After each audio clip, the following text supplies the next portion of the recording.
All right. Good morning, good afternoon, good evening, wherever you're watching us from. Thank you so much for joining us for another episode of Fireside Chats with Dr. Mercy Mumba. I am so excited to be back. As I mentioned to you, I have been off for the last 3 months, but I'm excited to be back with Dr. Charles Osuji today, and we're talking about Dare to Lead. And if you don't know about Dr. Charles Osuji, you're going to be thoroughly impressed with his life trajectory, his life story.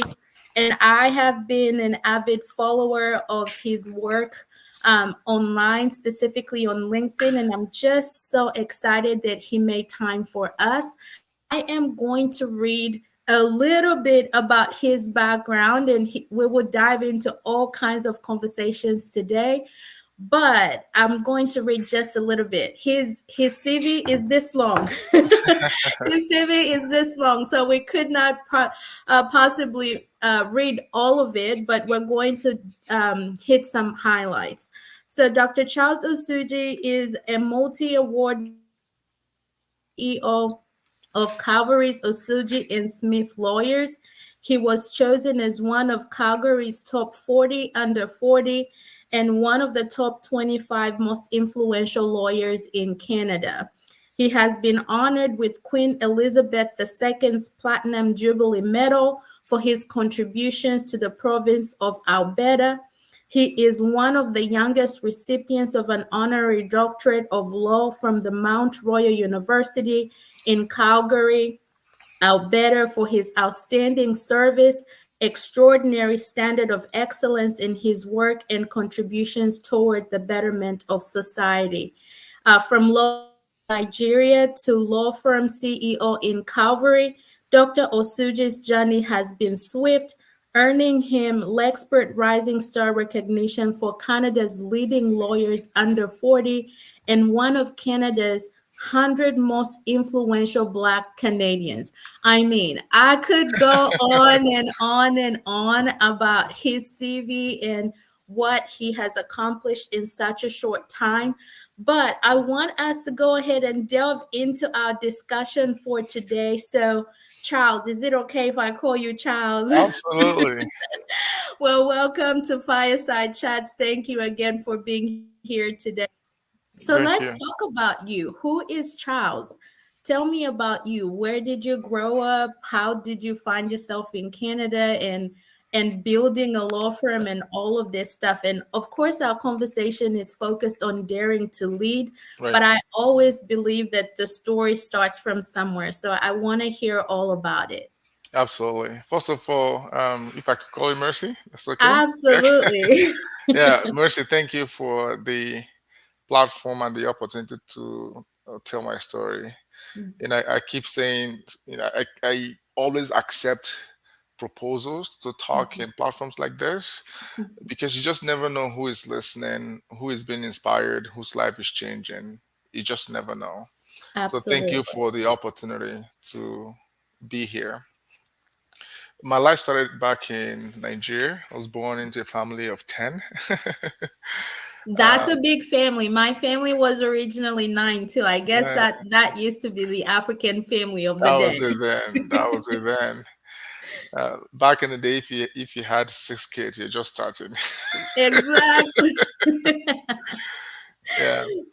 I was the seventh out Mm, of 8 siblings. I started my journey there. Then, when I was 6 years old, I began to live with my brother, a Catholic priest, mm, Dr. Anthony, Dr. Reverend Dr. Anthony Osuji. I lived mm, with him for about 4 or 5 years. And the reason why I make reference to that period in my life mhm, is that was where many of the values and tendencies I have right now mhm. were built. Okay. As young as 6, my brother would not allow me to watch cartoon, would not allow me to watch TV. Yeah, Interesting. yeah. I had two options.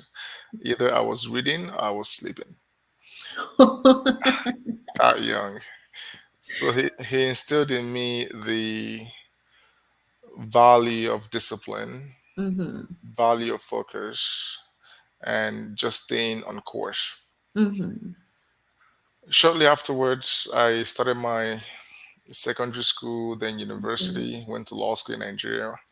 I was called to the Mm-hmm. bar in 2010 Okay. back in Nigeria. Then I immigrated to Canada in 2011. I had a brother, Dr. Joseph Osuji, who was already living in Canada at the time with his family. He applied for my immigration and I joined him. That was back in 2011 when I moved permanently. Of course, as a newcomer, as a young black person, for the first time I realized I was black. Look, that story. I tell people all the time. Like, I thought I was just a human being until I moved to the US, and then I Right. was like, "Oh, you're actually black, and you have to tick this box that you're black every single time." Yeah. Yeah. I didn't know it was a thing. I didn't know I was black until I got here. I didn't know there was something called accent until I got here. Right? So all of that hit me at the very beginning. And most Mm-hmm. importantly, as a young lawyer, I didn't have any network. I didn't have any Mm. professional network. I Yeah. just knew a handful of family members Mm-hmm. and close friends, and that was about it. I, of course, like many other immigrants, I started with survival jobs. Mm-hmm. I did everything under the sun. There was a time I worked 3 to 4 jobs at a time. Mm-hmm. Having only 2 or 3 good night sleeps because I Mm. would have day shift, evening shift, night shift, day shift, evening shift, night shift, and then Wow. then I'll skip one night shift. Then Mm. the cycle continued. Yeah. Back then there was no Uber, there was no skip the dishes, all this fancy gig economy. I know, like HR and you're working too much. Exactly. None of that existed. Mhm. I it was so bad that there was a time I attended an interview and I passed out in front of the interviewer because I hadn't slept for days before. Oh, wow. So I went through all of that. The good news though was throughout those experiences, I was building capacity. I was just Right. learning to be resilient. And also, Mhm. those experiences make me today appreciate whatever privilege that I have.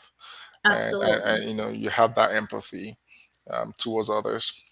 Mhm. After a few years, I started my licensing journey as a lawyer. I Mhm. challenged some of the exams, and then I started looking for internship. They call it Okay. articling here. It Mhm. was a bit daunting because for you to find articles in a law firm, you need to know someone or Yeah, know someone who knows someone. You need to have some network, exactly.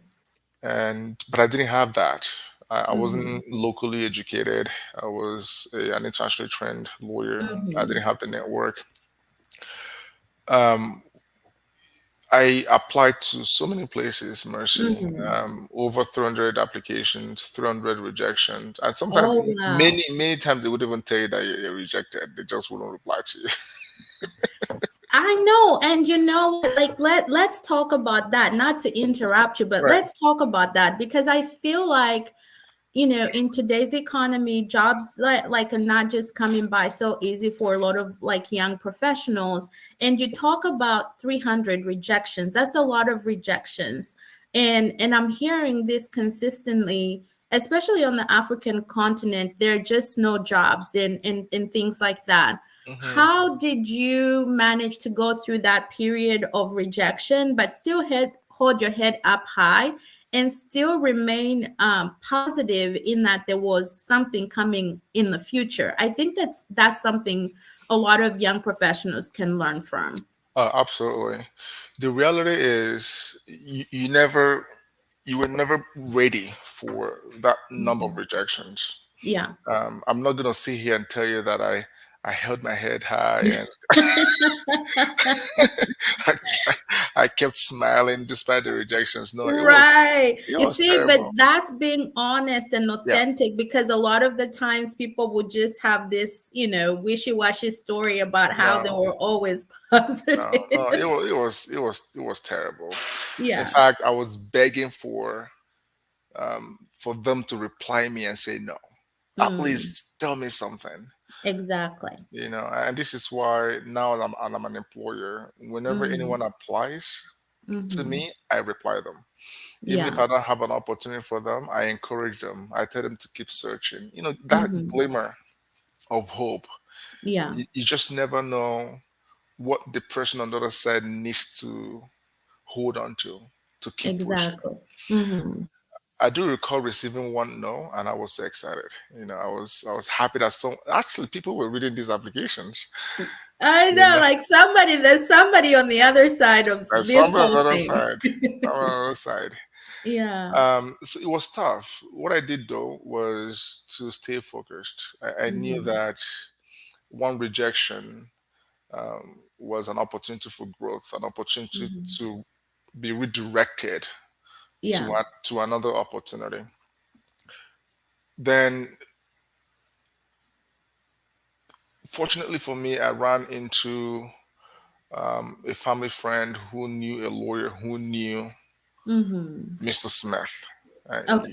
and there's a story behind that. The Yes. So Osuji and that's Smith. a story that a lot of people want to know Yeah, about. So I'm eager to hear. yeah, absolutely. Now, at this point, just to put more context Mm-hmm. to the story. At this point, I was probably maybe 25 or 26. I Mm-hmm. had been in the country for maybe a year and a half, writing my exams. I had applied to many places, Yeah. no replies, some rejections. Then someone who knew someone connected me to Mr. Smith. Mm-hmm. I went for the interview. He was very honest with me. He told me that he had hired someone. At the time, we were just looking for one student. Mm-hmm. But what the heck, I was in his office. Let's just do the interview, right? Exactly. Yeah. The interview started at 5 p.m. and ended at midnight. What? Yeah, took about 7 hours. That is a 7-hour interview. Yeah. Now, before that interview, I had connected to a mentor, and we're going to talk about the benefit of mentorship here. I had Yes. connected to a mentor who did a mock interview with me Mm-hmm. the day before, Mm-hmm. and it's very important for, immigrants and newcomers to know that what gets you ahead in a new country is culture Mm-hmm. and Yeah. context. Right. Culture and context. Back home, at the time, if you went for an interview, be ready for technical questions, be ready to talk about legislations Exactly. and how Mm-hmm. to help a client. But when I went for Mm-hmm. the mock interview with my mentor at the time, he was like, "Look, nobody's going to ask you questions about legislations. Nobody's going to ask you questions about Mm-hmm. technicalities. This Yeah. man wants to know if you're a good fit, Yes. if you're someone that they can work with, Mm-hmm. someone they can have a conversation with, someone that shares core values with." Yeah. So that was the orientation I had going into the interview. Mind you, Mr. Smith at the time was about 76 years old Oh, wow. at the time, and I was like 26. That's a huge difference. That's a huge difference. Yeah. A Caucasian sitting across from the table from Mm-hmm. this young black boy from Nigeria with heavy accent. So in my head, I was like, what Mm-hmm. exactly could be the shared value with this man? What can we Exactly. what Exactly. can we talk about?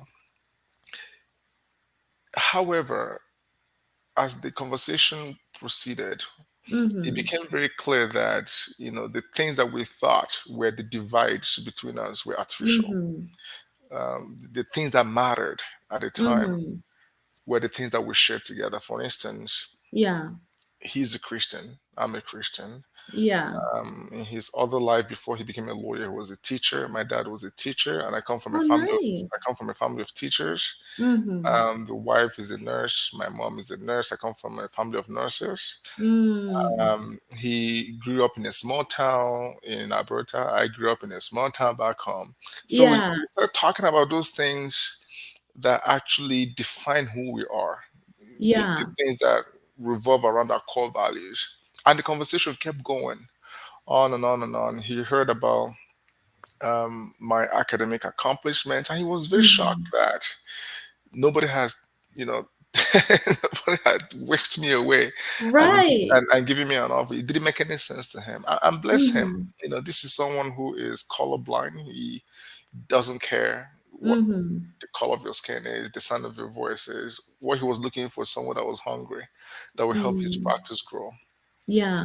that conversation lasted for many hours. From there, we went for dinner somewhere in downtown. Mm-hmm. I skipped my night shift that night. I'm sure you don't regret it. I had my I had my steel toe boots in the trunk and my hard hat and my Wow. all of it in the trunk. I was like, maybe I should just skip the night shift today. Mm-hmm. Then the following day, on my way to work, he called me and told me that he had made an offer to me. I still remember that moment, Wow. and I knew at that moment that my life had changed, Yeah, because all I was looking for was a foot in the door. I was looking for exactly. someone to just open that door a little bit, just a little bit. Mm-hmm. And once I got in, I knew I would flourish. Yeah.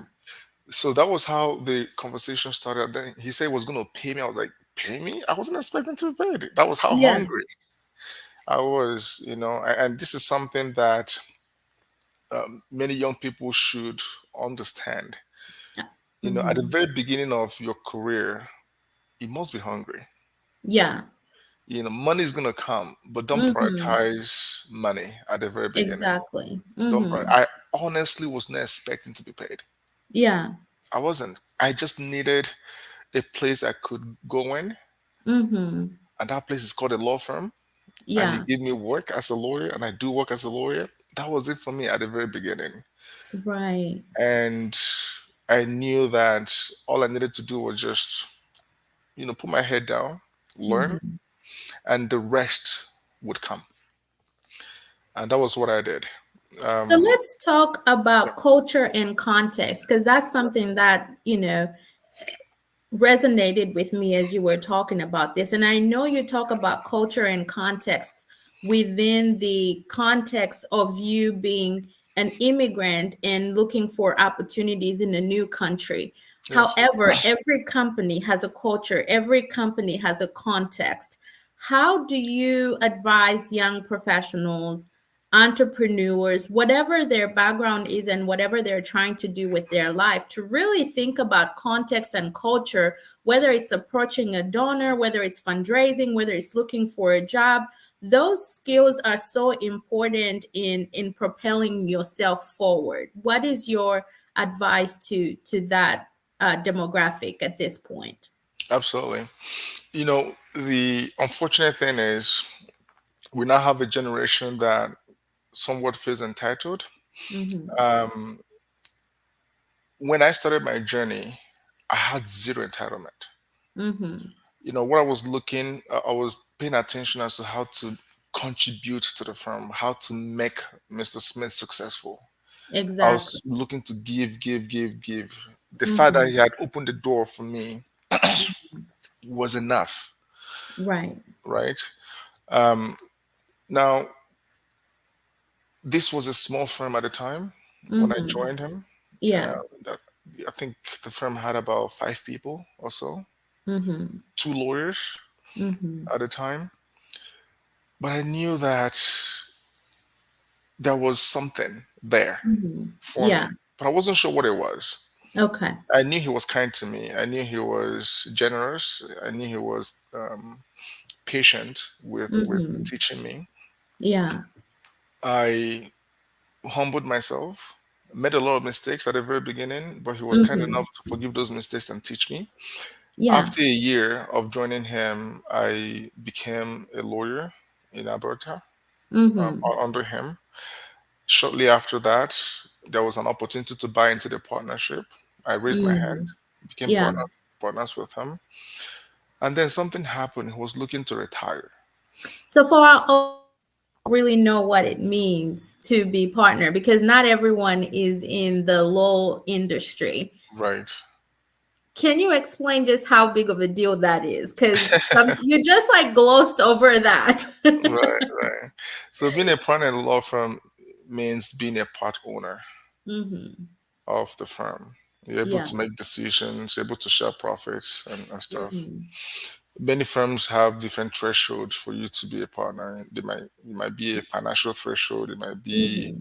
experience threshold, whatever it is. Yeah. Then he was looking to retire.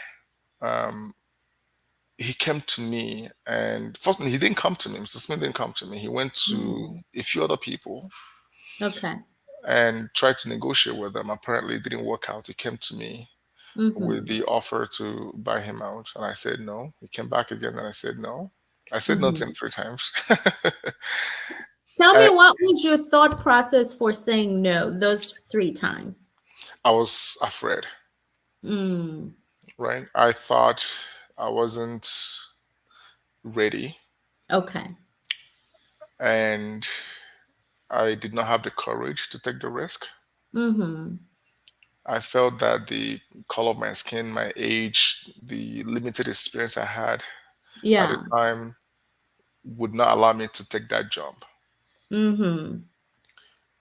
However, I was fortunate to have some good people around me, Mm-hmm. some good mentors, Yeah. call them my board of directors at the time. Mm-hmm. I went to them, told them what I was going through, Yeah. and they were like, "What are you waiting for?" It Mm. was so fascinating how many of the mentors didn't think there was an issue whatsoever with the opportunity. Wow. These folks could see 10, 15 years ahead of me. I remember having breakfast with one of my mentors, and I told him about the opportunity. I was like, Charles, haven't you said yes? What are you waiting for? Like this, these are opportunities people typically jump on. Like, Yeah, what is the hesitation? right. And that is the power of mentorship. If I didn't have Mm-hmm. those people around me, Right. honestly, I would have averted the opportunity. I would have moved on from it. And Yeah. who knows what would have become of me, right? So having experienced, capable hands around you is very, very important. Mm-hmm. These are folks who would redirect you. These are folks who would tell you that whatever opportunity in front of you is worth Mm-hmm. it or is not worth it, and they're there to guide Right. and direct you. That was the benefit I gained from having taken that conversation to my mentors. Came back and said, you know what, Jim, Mr. Smith, his first name is Mm-hmm. Jim. I said, let's do this. Yeah. Now, I didn't jump into the opportunity or jump on it right away. I Mm-hmm. also paced myself, which is very important. It wasn't a question of, yes, I'm going for it. And then the following day, we're signing documents. No, Yeah. I give myself another year. Mm. So I spread the time a bit, extended the closing date of the transaction for a Mm-hmm. year so that I could immerse myself in learning and understanding what Mm-hmm. the obligations and responsibilities entailed running a firm.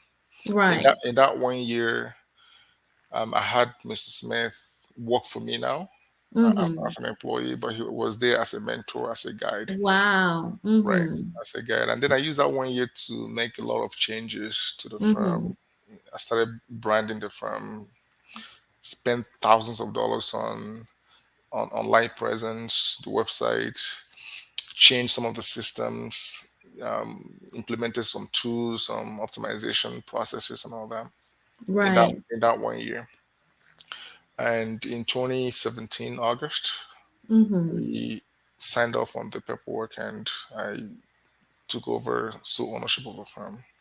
And Wow. we've grown the firm now from Mm-hmm. six people to over 45. Yeah. That's impressive. That's really, really impressive. So tell me, like you talk about all these transitions, but you haven't also touched on what was your leadership experience and what did you do to help yourself in terms of in, in addition to the mentors, and I know you talk about your mentors a lot, but in addition to your mentors, what else did you do to help prepare yourself for leadership? Because sometimes people get thrown into leadership positions and they don't have the skill set to be a leader. It's Right. different managing people versus leading people. Right. So tell me about that part of your training, or what did you do to build that competency to be a leader so that you felt good about where people were going to be following you. That's a very good question. Now, when it comes to leadership, there isn't any magic wand. Mm-hmm. Let's go back to Humanity 101. Yeah. When I took over the firm, I realized that many of the staff, you know, needed to feel that the success of the firm was their Mm-hmm. own success. Yeah. I didn't pay myself for a year. What? No. Yeah. Let's I, talk about that. yeah. I didn't pay myself for a year. I wanted to teach myself that the business Mm-hmm. came first.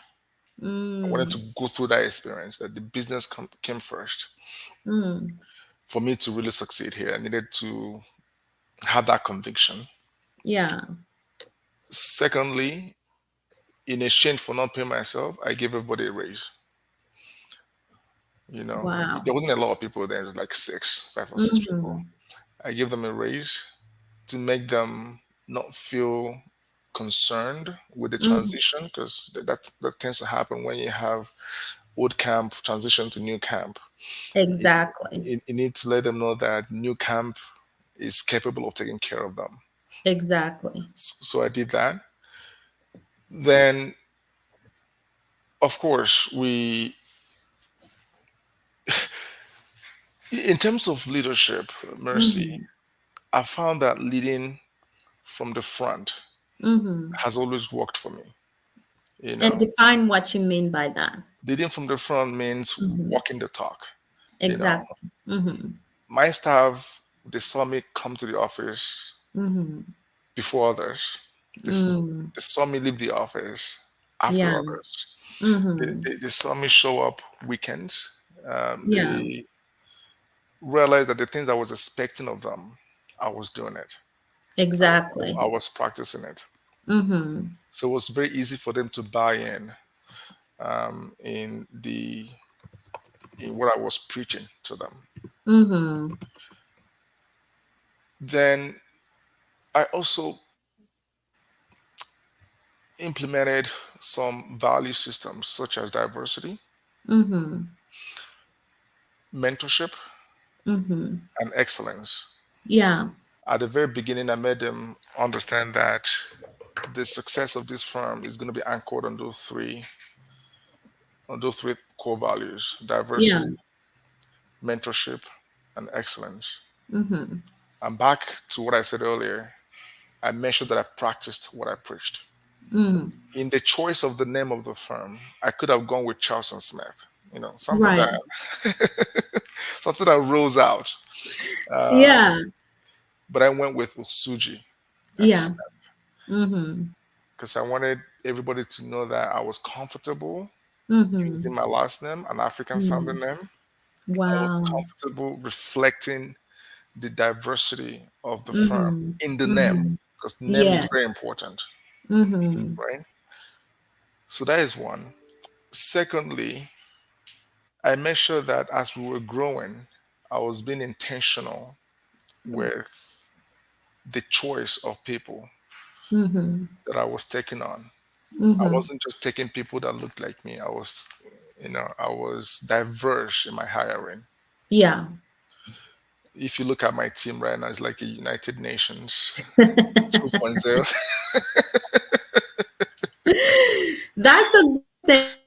I always say that you learn so much because we all come with different worldviews. We all come with different perspectives, and there's so much to learn from people. If you learn to be comfortable um, engaging with people who don't always agree with you, you actually grow more from Mhm. that than just having yes sir, yes ma'am kind of people on your team. Yes, absolutely. We speak over 32 major languages in the firm. We Wow. have, you know, Portuguese, Spanish, um, Canadians, Nigerians, Koreans, Chinese, all of that we have in the Mm-hmm. firm. Yeah. Again, back to practicing what I preached. So diversity was Mm-hmm. reflected in the hiring, was reflected in the composition of the staff, was also reflected in the practice areas, was reflected Mm-hmm. in the name, Yeah. and then the other core value is excellence. I knew Mm-hmm. that, with me being a newcomer myself, a person of color, Yeah. I needed to go above and beyond Mm-hmm. to ensure confidence in the services that we're providing. Correct. And for us to be able to do that, we need to pay attention to excellence. Don't come to me, give me excuses that a client fired you Mm-hmm. because they don't like the way you sound. No, no, no, no, no. Yeah, Get that client from than point, that. yeah, get that client from point A to point B. Mm-hmm. Guess what? They'll come back and they will send Exactly. people your way. And it's always been my mantra: Mm-hmm. do good work, and you're not going to run out of clients. I know. And you know what? When you do good work, when you have a reputation of excellence, I think one of the things that happens is that you build credibility. Yes, And credibility is what brings your customers back. Because absolutely. if they feel you're reliable, you're credible, you're going to do good work every time and they can expect nothing less from you, they feel secure coming to you and bringing you repeat business. And I was just Absolutely. reading a book called Start with Why. I don't know if you've read that. And understanding your why of doing what you're doing is so important, and Mhm. also making sure that there's consistency in the product that you're always bringing to the market, which is Right. exactly what you're talking about. So I really appreciate that. And so, with that, I want us to also talk about creating strategic vision, because when you're growing, you have to have people buy into your vision. What has been your process to bring people along, understand your vision, so they know exactly where you're taking them, and they can be your ambassadors wherever they're going and representing you in the industry? Absolutely. Thank you for that. As I was saying, I'm just going to tie the balance of my answers to this question. Mm-hmm. So we talked about diversity, we talked about Mm-hmm. mentorship, and then so we talked about excellence, Excellence. and then mentorship. Mm-hmm. Mentorship is another core value. No one succeeds alone. Mm-hmm. I have gotten here not because of how brilliant or how hardworking I am, Yeah. as much as they're contributing factors, but essentially, I've gotten here because of so many people opening doors for me. Mm-hmm. Many people vouching for me when I was not there. Many people nominating me for awards, voting for Mm-hmm. me, speaking kindly on my behalf behind closed doors. Yeah. Because of that, we've made it one of our core values to mentor and give back. Mm-hmm. With my story of rejections due to lack of professional network, I want to make sure Yeah. that those coming after me have an easier journey than I did. Mm-hmm. I always joke. I was on a podcast 2 days ago, and I told my host that when I was looking for a place to article, the closest I got to finding, or the closest I got to a law firm was when I was working for a moving company, where and we moved furniture from one Yeah. law firm to the other. I Mm-hmm. was like, okay, is this how a law firm is in Calgary? Okay, good to know. Yeah. So with mentorship as one of our core values, we want to make sure that doors continue to be open, especially those that have barriers to Mm-hmm. access. Yeah. Newcomers, immigrants, international trained professionals. Yeah. We currently run a program called Foot in the Door Initiative that Mm. makes this possible. It gives internationally trained lawyers a fast-tracked Canadian experience so Mm. that they become more marketable. They understand the culture and context that we talked about at the very beginning Exactly. of our conversation. Now, when people want to work for me, when they Mm-hmm. see the work that we do and what we've done, it's so clear what the vision is. Mm-hmm. The vision is to create and run a diverse law practice Mm-hmm. that is anchored on diversity, mentorship, and excellence. Mm. Ultimately, the ultimate vision here is to have Osuji and Smith become a national law firm Mm-hmm. across the country. Yeah. We do have two locations in Calgary, um, one in Dubai, one in Yukon, and we're looking Mm-hmm. to move to Vancouver and maybe Toronto. Interesting. Nobody who looks like me has done that before. In fact, now we're Yeah. the largest black-owned firm in the country. Well, The vision. congratulations. That Thank you. is not a small fit. And I'll Thank say you. that, especially in the Western world, that is not a Right. small feat. So, congratulations. Thank you. So the vision here is to continue to stretch this story Mm-hmm. and inspire others coming after me. To Yeah. let them know that this is possible.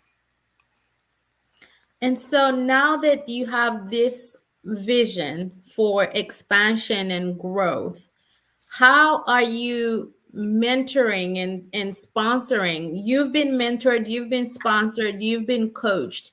How Yes. are you intentionally mentoring, coaching, and sponsoring those who are coming behind you, and also creating this succession plan? Because so succession planning is something that's, very unique in terms of leadership, because sometimes leaders don't feel that they need to train someone to take over from them. What is your approach to mentoring, coaching, and sponsoring, but also to leadership succession planning? Very good. I like the fact that you've made reference to sponsorship. Mm-hmm. Mentorship is not enough. A mentor tells the mentee what to do, while Exactly. a sponsor takes the mentee's hands and actually Mm-hmm. walks them through the process Exactly. and make sure that the mentee's name is mentioned kindly behind closed Mm-hmm. doors. That's what a Yeah. sponsor does.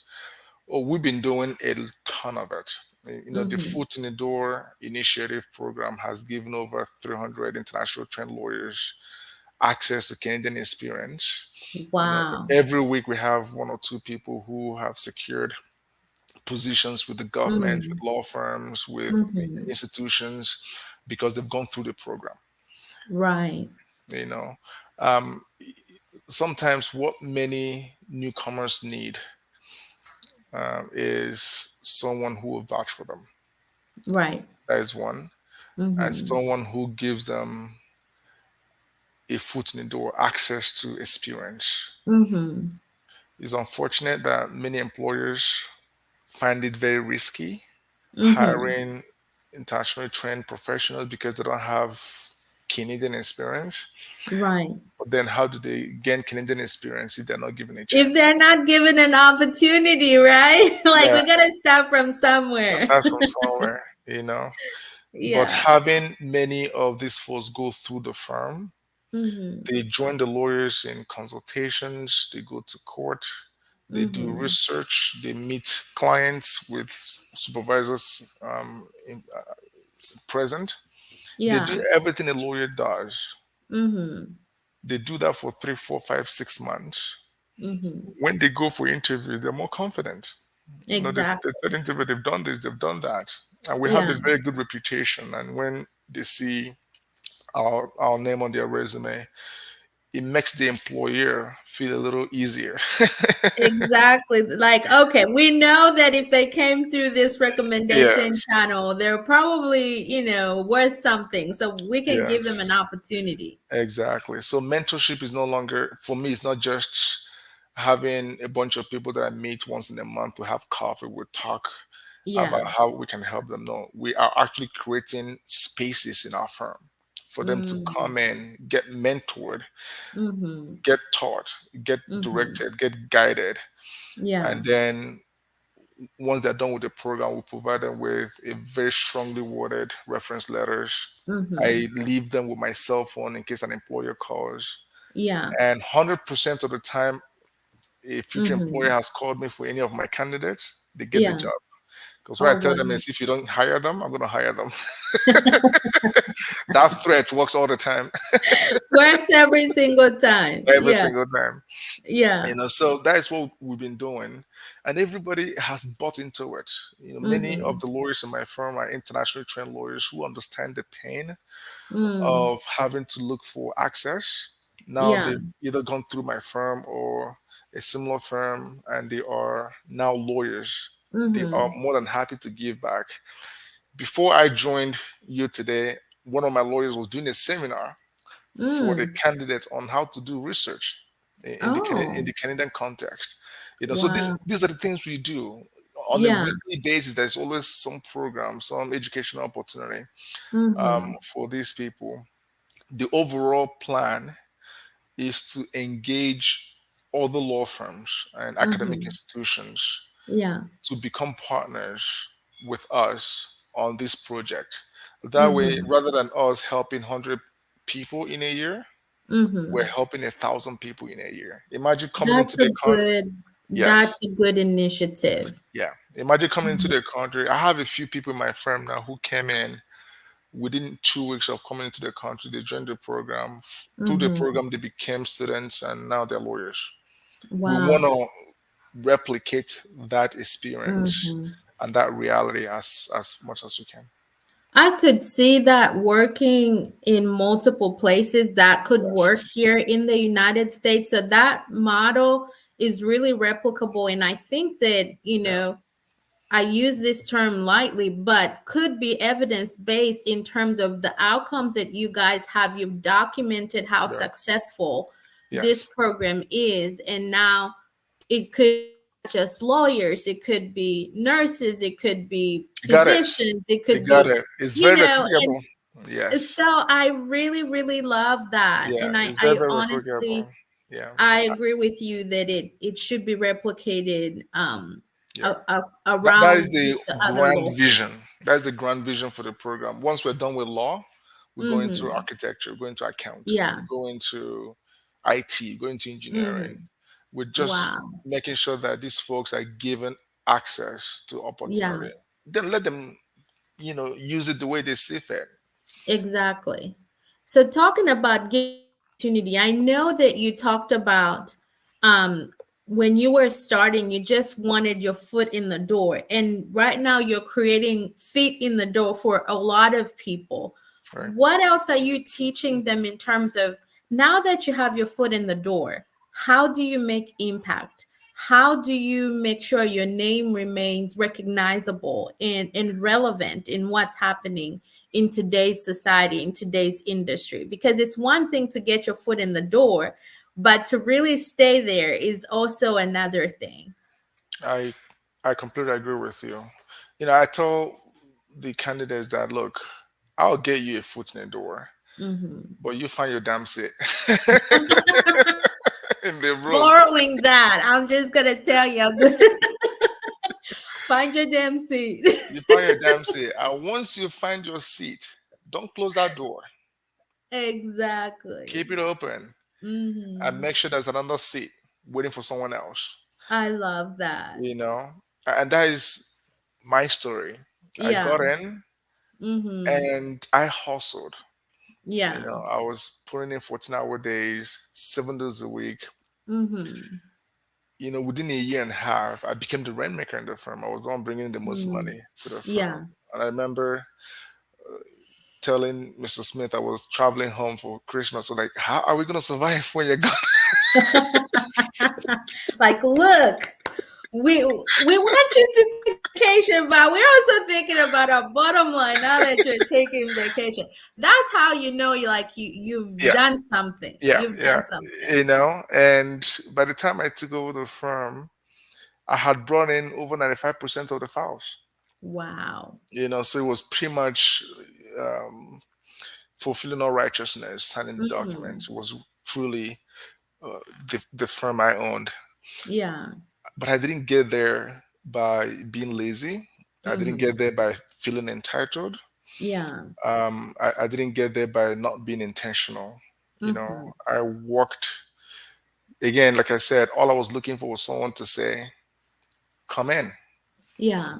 And once you have that opportunity, it's time for you to bring 150% to the table. Right. Not 2 days a week, not 3 days a week, but Hmm. 8 days a week. 8 days a week. I love that. Yeah, 8 days a week. You gotta be consistent, Hmm. with the value that you bring. And while you're doing that, integrity is also important. If Yeah. if at any time, a dollar was missing, Hmm. some money was not accounted for, I Yeah. wouldn't be having the succession conversation with Mrs. Smith. It wouldn't happen. Exactly. It wouldn't happen. Hmm. Especially for someone who looks like me. It wouldn't happen at all.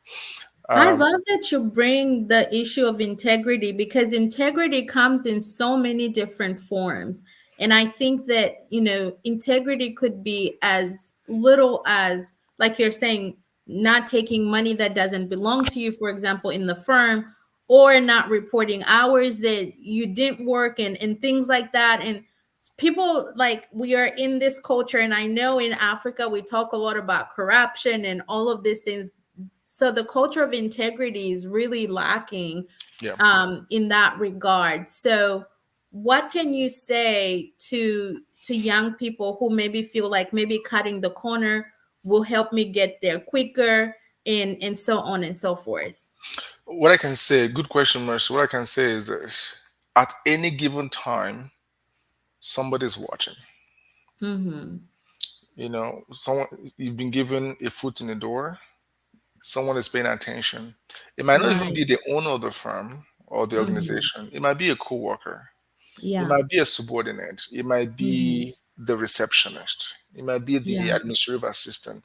Someone is paying attention when you are showing up 10 minutes before your shift, Mm-hmm. when you're leaving the office 10 minutes after your shift, when you're leaving an Mm-hmm. hour after your shift, when you're leaving an hour before the end of your shift. Mm-hmm. Someone is paying attention. Those little things matter. Once people realize that you are consistent, Mm-hmm. you have integrity, you do what you say you're going to do, you are dependable, organically, people begin to gravitate towards you. Yeah. Opportunities begin to gravitate towards you. Mm-hmm. A year and a half into joining Mr. Smith, he was coming to me for Mm-hmm. questions. Oh, wow. He was coming to me for questions. Those are Mm-hmm. the things that make a lot of difference Yeah. down the road. And the growth that we've enjoyed didn't happen, randomly or by Mm-hmm. coincidence. Yeah. Now I'm blessed with having many lawyers and staff who share the same values with me, who are Correct. hardworking. They do what they say they're gonna do. They're not Mm-hmm. cutting corners with Mm-hmm. clients, with opposing counsel. They make sure that they know what they're doing. Yeah. It does make a lot of difference, and people can tell. Yeah. So one of the things that I know happens when you get to the helm of where you are, the excellence that you portray and all of these things, those requests for individual mentors just like skyrocket because Right, everybody wants to be the next Charles Osuji. Everyone right, wants to learn from you. Everyone wants to say, I was mentored by. And sometimes I love that you have this foot in the door program, but there's usually the one-on-ones that, requesting mentoring and all of that. Now, you can't mentor the entire world, what's been your approach to balancing that and making sure that you're not overcommitted, or that the people you're really mentoring, you're intentional with them so that you have time for them, because your life is so busy, Right. and you cannot have 100 personalized mentoring initiatives. What's been your approach to that? Having a conversation like this is one of them. Because what tends to happen is you never know. Maybe 300 people will watch this in the next Yes. year, 1,000 Yeah. people watch this in the next year. Rather Yeah. than having the individual one-on-one and sharing the steps, 99.9% of the time I say yes Yeah. to platforms like yours. Mm-hmm. So I am part of so many podcasts. Mm-hmm. I I do one-on-one as well as much as I Yeah. can. The Foot in the Door initiative has given me a platform Mm-hmm. to increase the number of people I can help at any Right. given time. And the Exactly. lawyers in the firm are Mm-hmm. also part of this initiative. You know, the lawyers actually providing more mentorship than I am because they've bought into it. Right. Right. So there's so much I can do on a one-on-one basis. Mm-hmm. Um, the Foot in the Door is one platform. Attending seminars. Mm-hmm. Just in the last month, I've probably been on two podcasts and maybe Yeah. two or three panels talking. Right. Mm-hmm. That's the most I can do because of Exactly. the need to Mm-hmm. balance busy life. Yeah. So talking about that, how do you distress? Because your work is stressful. You're running a very busy law firm. You're growing. You have vision for expansion. How do you take care of yourself in all of this? Good question. So I do have strong interest in soccer. I play a lot of soccer. Yeah, yeah, Nice. yeah. This past summer, I played over three tournaments. No way. Yeah, yeah, two to three times a week. Wow. Hang out with friends. Mm-hmm. I go to parties once in a while. Mm-hmm. Then movies. And most importantly, Mercy, I love what I do. Yeah. So it doesn't come to me as very stressful Yeah. because I am passionate for what I do. It doesn't feel like work at all. So that also That's a good makes thing, and yeah, that that's makes a a lot of blessing. difference. It is a Mhm. blessing. It is a It's a blessing luxury. because not everyone can say that. Right. Some people, you know, are just happy to have a job, not necessarily like that's their passion or that's something that they really want to do.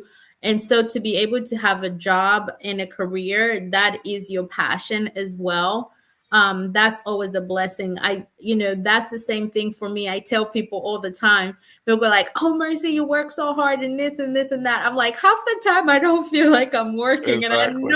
I don't know if that's a good thing or a bad Yeah. thing, Yeah. because That makes a I lot of actually difference. do enjoy Yes. the stuff that I get to do. Well, Yes. we are coming up at the top of the hour. And one of the things that I like to do is to give you an opportunity to just share your pearls of wisdom, maybe 3 or 4 pearls of wisdom that you would like our audience to get from today's chat.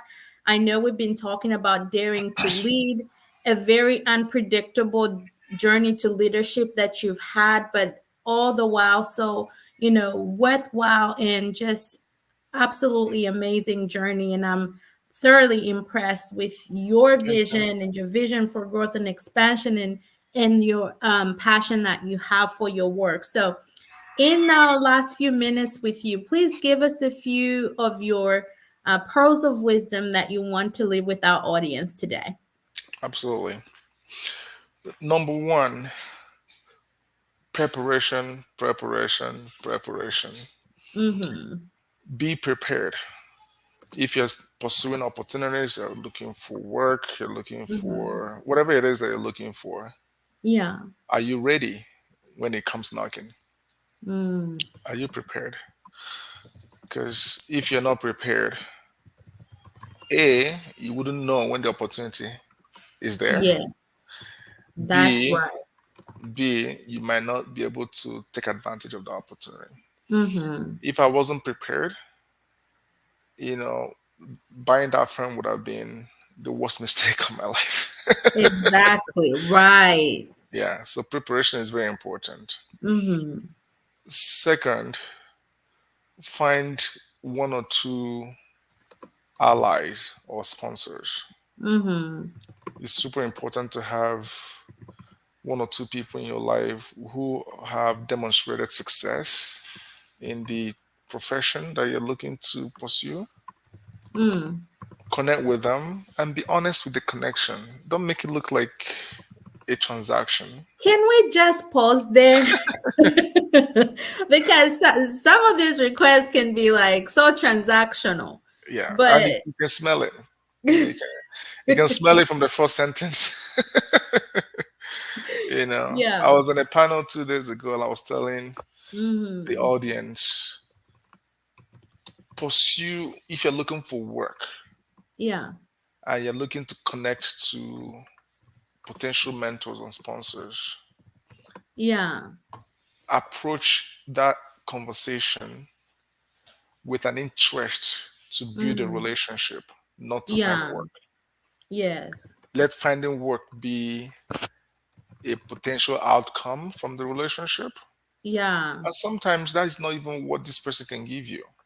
Exactly. This person's role and relevance in your life might not be now.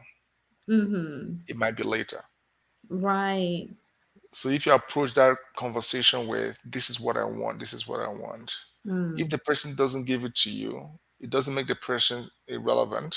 And Exactly. you could also potentially turn the person off by approaching the conversation transactionally. Yeah. Just learn, build a relationship, Mm-hmm. learn this other person's journey, and they Yeah. will know if somebody is truly interested in them. They would know. Yeah. So that is number two. Number three, do not feel terrible about rejections. Mm-hmm. Remember that all you need sometimes is just one yes. Mm. And once you hit that one yes, your life never remains the same. It Yes. took me over 300 rejections to have my one yes. Mm. And for over 10 years now, those rejections never mattered anymore. They don't matter, right? Matter.